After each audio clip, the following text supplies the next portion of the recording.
Hello, aspiring developers. Welcome back to today's session. Today we're going to tackle selecting elements. We're going to use the document properties and attributes and methods, to select elements and to change the values of the attributes, the elements themselves, and we're even going to check on how to change the styles. So let's dive right in. Yeah, so currently, as you can see, this is our simple website. Just as a title here, DOM example, we see that we have a paragraph that is inside a div element with the ID container. The div element has 4 nodes, 2 text nodes, and 2 p elements.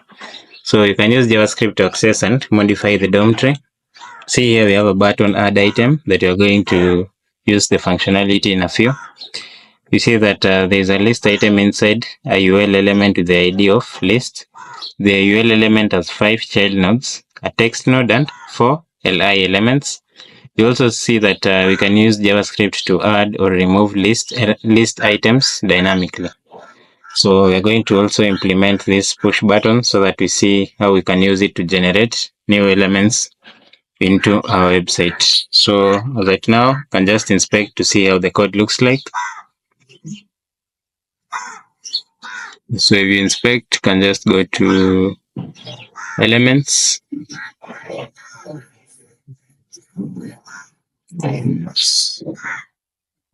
Yeah. So here you see that we have the div ID container, and we see that we have that paragraph. Inside the container, we see that you have that p tag, and you see that the p tag has four child nodes. These 4 child nodes are 2 text nodes and 2 p elements. So we also see here we have the UL, or the unordered list item with 3 LI elements. And you see that within the LI, below the UL, we also have the add item button. So we're going to see how we can modify each and every one of them. Here you can see the style. Yeah, there are all these attributes that we're going to look at. We're also going to look at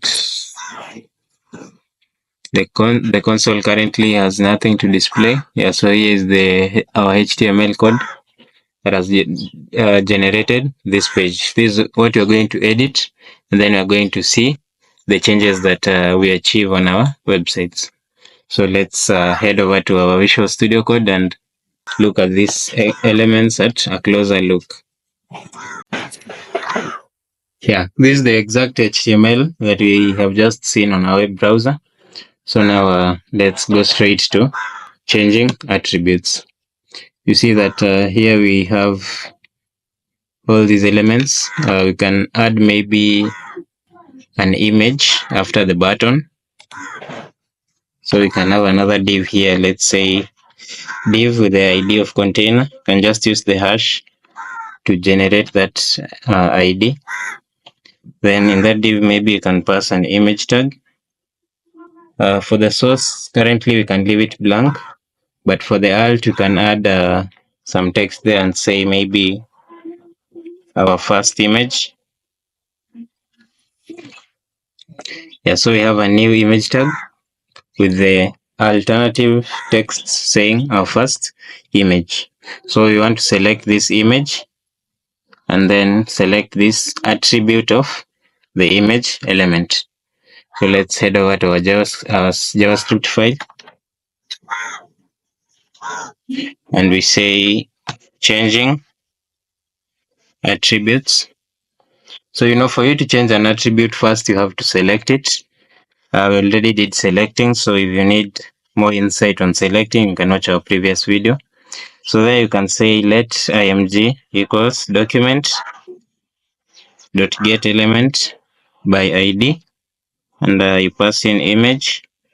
But because our image does not have an ID yet, you can just add it there, ID, and you pass in image. So this image ID is what you're going to use to access the image element. Then now we can modify the source attribute of the image element. So you can say not let, but now you say image dot source. You remember the dot notation used to access properties and methods of an object. And as we said earlier, you think of HTML elements as objects. So we can change the source to call maybe, first we can leave it as null so that you can see it will now output on our web browser the alternative image because the source is blank. So let us look at our website and look at that change. So here is the website. Yeah, you notice that we have this alternative text saying our first image. But before we even add the image, I want to show you that how you can change even the alternative, this alternative text, because it's also an attribute of this image element. So let's head back to our Visual Studio Code. If we can edit those elements. First, let me just reduce this console. Yeah, so back to our Visual Studio Code. Yeah, so now let us pass an image. We can pass a link to an image in our src attribute. Here you see that I have an image.png file inside this folder. So I can just directly pass the image.png so that I can link that image, or rather pass that image to my container. So let us look at the browser and see our new image.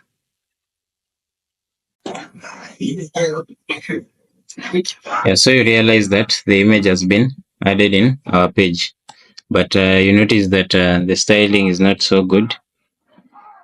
You can modify also the styling, also using JavaScript. So let's check how we can modify the styling. Yeah, so you can say img.style. So there is the style attribute to modify the styling, and you can pass in the width. Maybe how big do you want it? You can say you want the width to be 100%, and you can also say img.style.height, and you give the height as auto. Auto is yeah. This should also be a string. Yeah, so you have the width as 100%, you have the height as auto. Which other image styling do you need to add? But first you can just look at the two and see the change that we have on our browser. Yeah, so now when back to our browser, we see that the image has been styled. See that the overflow has been taken care of.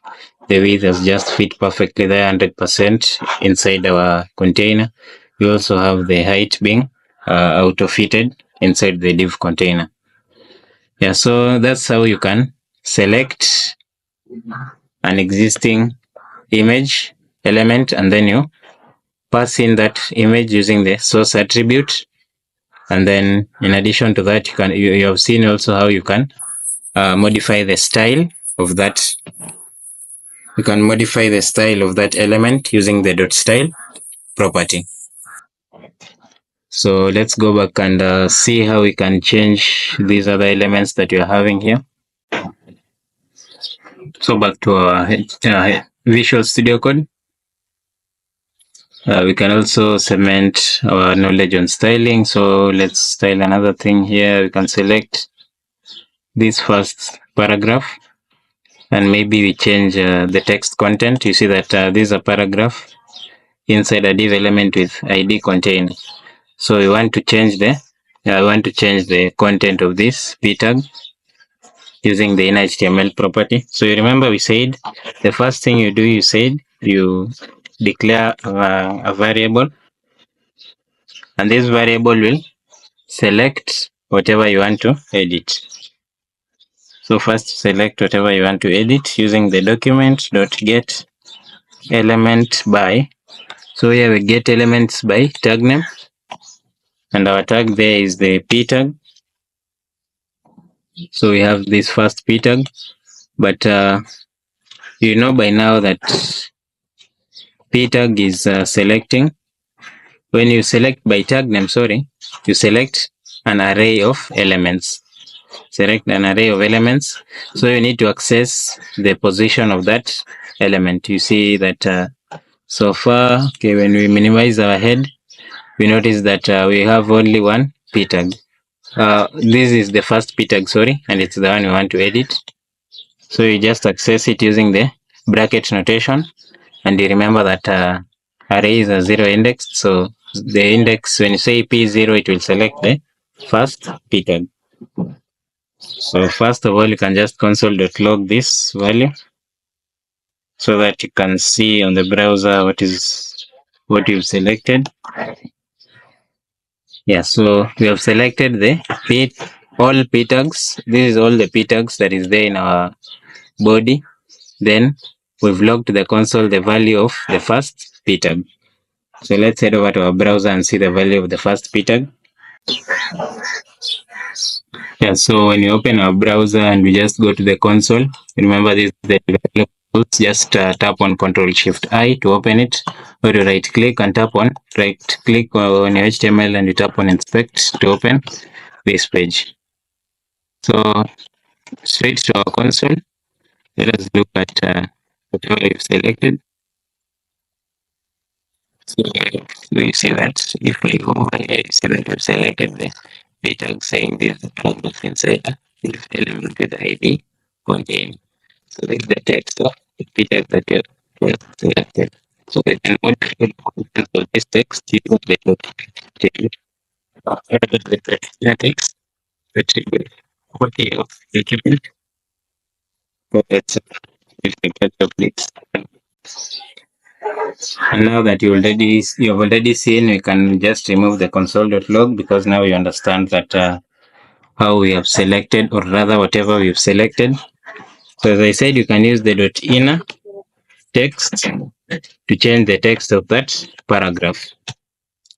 So currently it reads, this is a paragraph inside a div element with ID container. But now we can change the content to be, this is our first paragraph. Yeah. We can also change the background color of this, the color of the paragraph. You can just change the color and you can say .style. So you remember for styling, you just use the .style attribute, and then maybe you can use the color, and you can change it to something like tomato, such that it has that bit of a pale orange color. Besides the color, we can also change the font.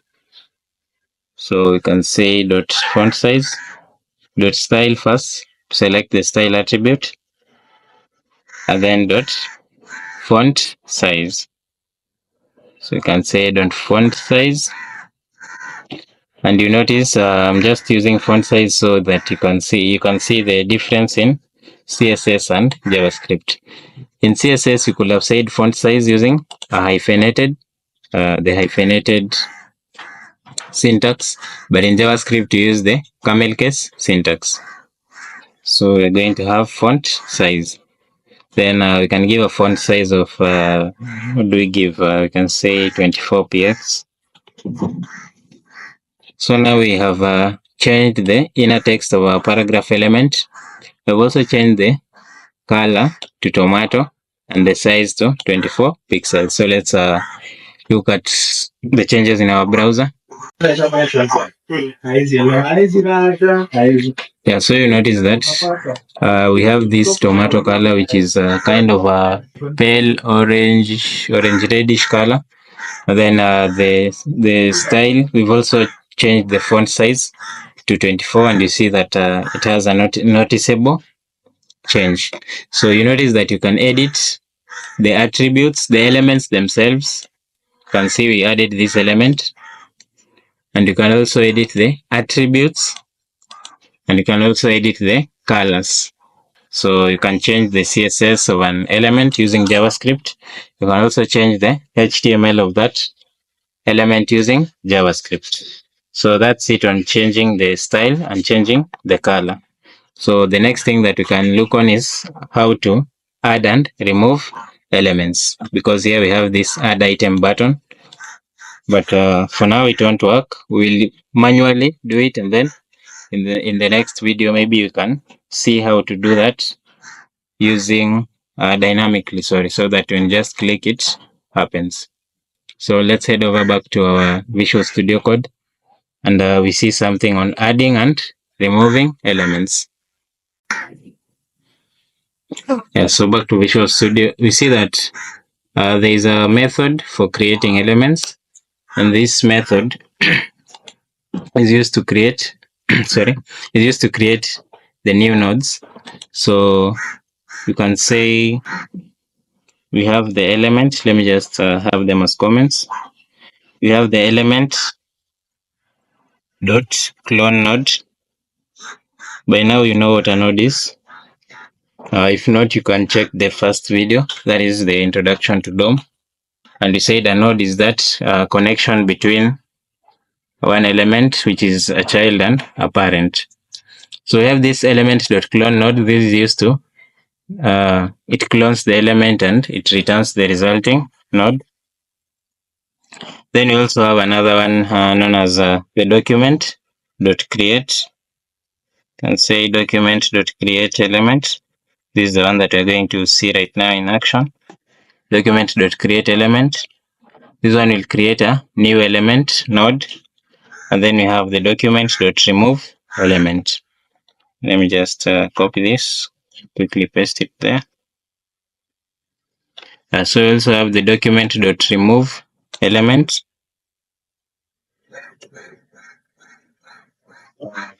This is to remove an existing element. We also have the document, or rather let us just look at everything in action.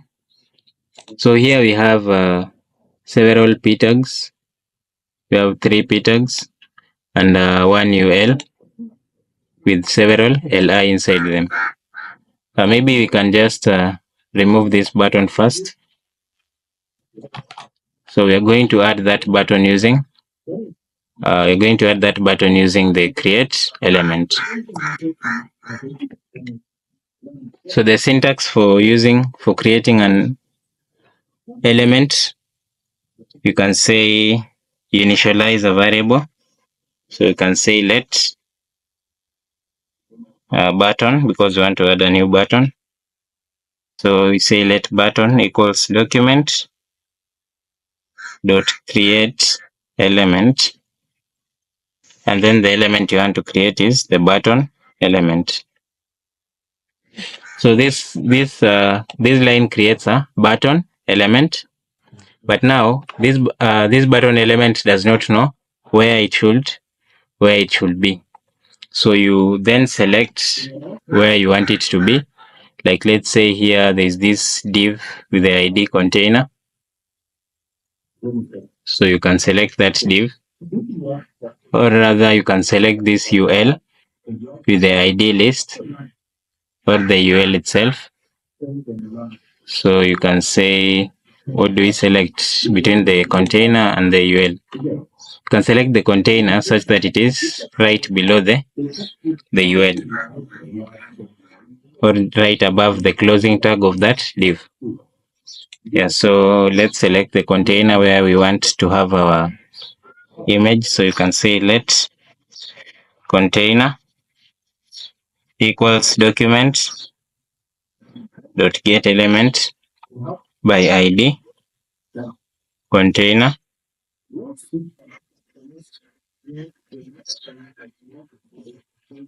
Yeah, so we have our container there.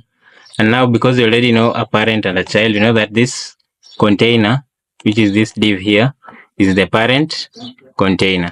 And now we need to add the button as a child node, or rather as a child element. So for us to add it as a child element, we must use the dot append child.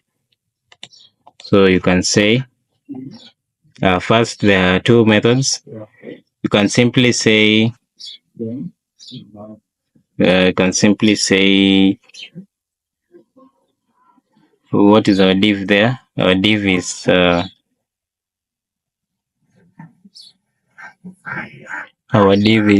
container. Yeah.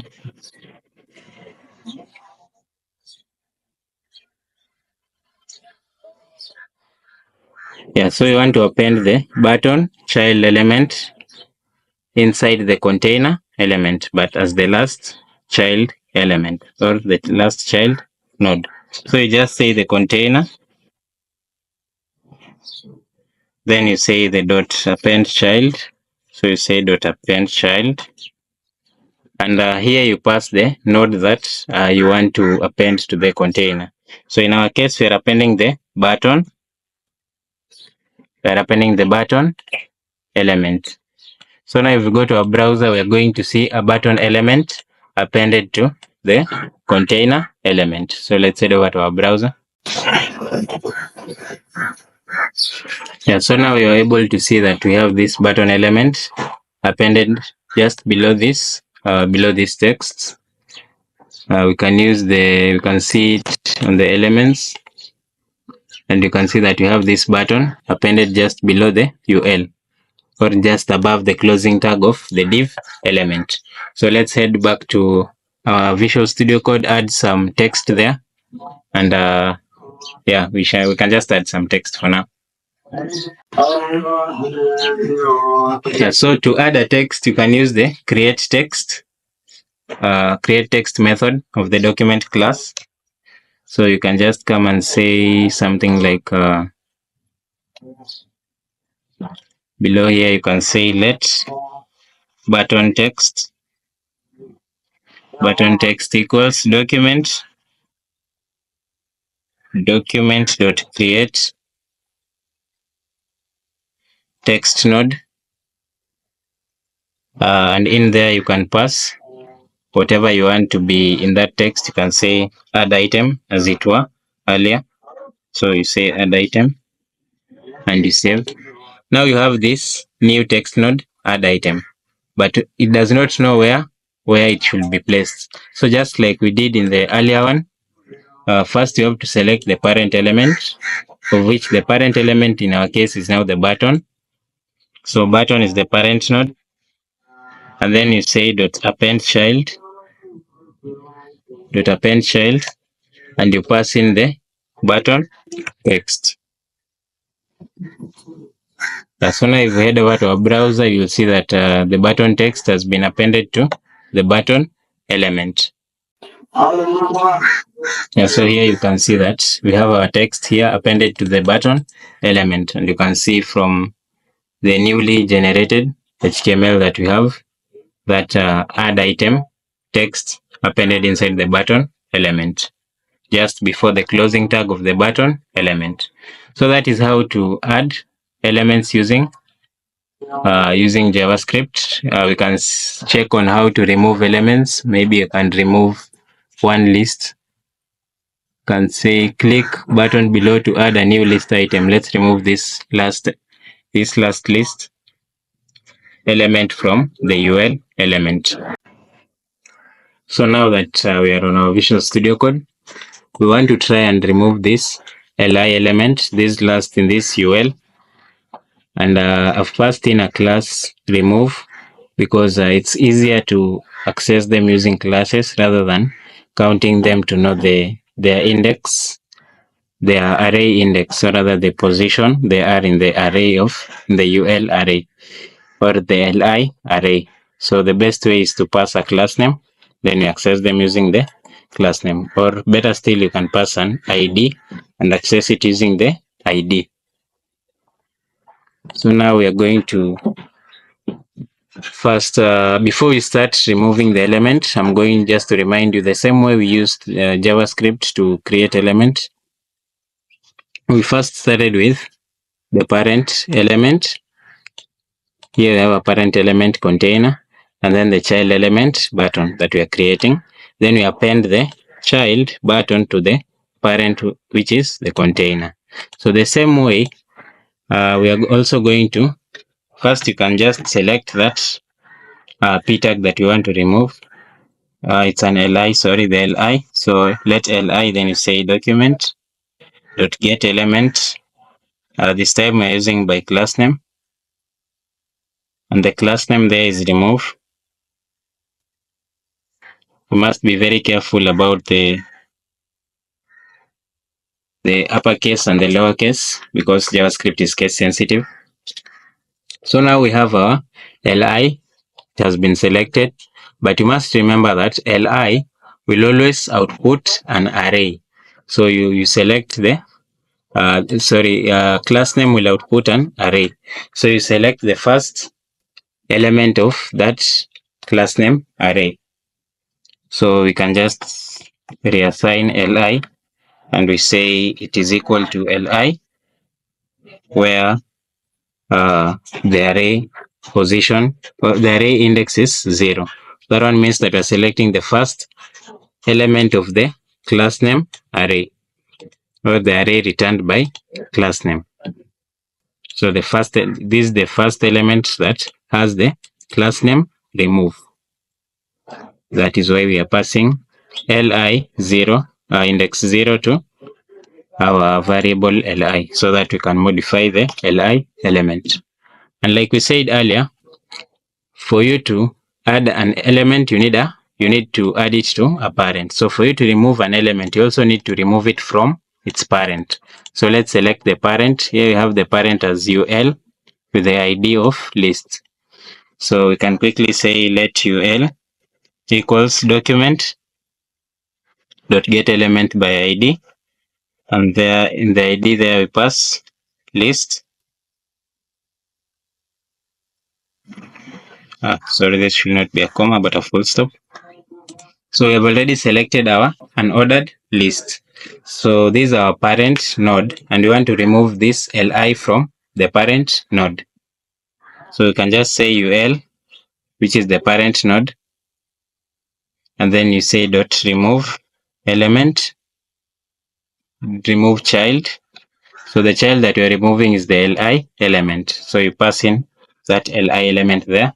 And now when you refresh the browser, you're going to see the change that this line of code does. Yeah, so you notice that from our browser, we no longer have that li saying you can use JavaScript to add item. There was that last li saying that you can add items using p tags. There was something like that, I believe. So that line has been removed. Let's just try and access this script. Let me see if this console can be fired up a bit. Okay, we cannot fire up the console.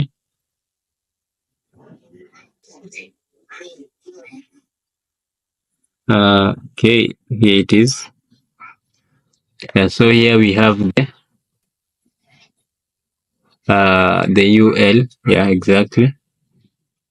So the ul, we can go to the child nodes. First element, child, children. So you see it now has 3 li children, but at first it was having 4 of them. Why? Because we have used the dot remove element. So for the dot remove, you must remember that you use the parent, then you call the dot remove element method, and inside that you pass as an argument or as a parameter the child that you want to remove. So that is how to add and how to remove elements using JavaScript. So the next video, we're going to use JavaScript to create some animations and handle events. See you in the next video. Happy coding week.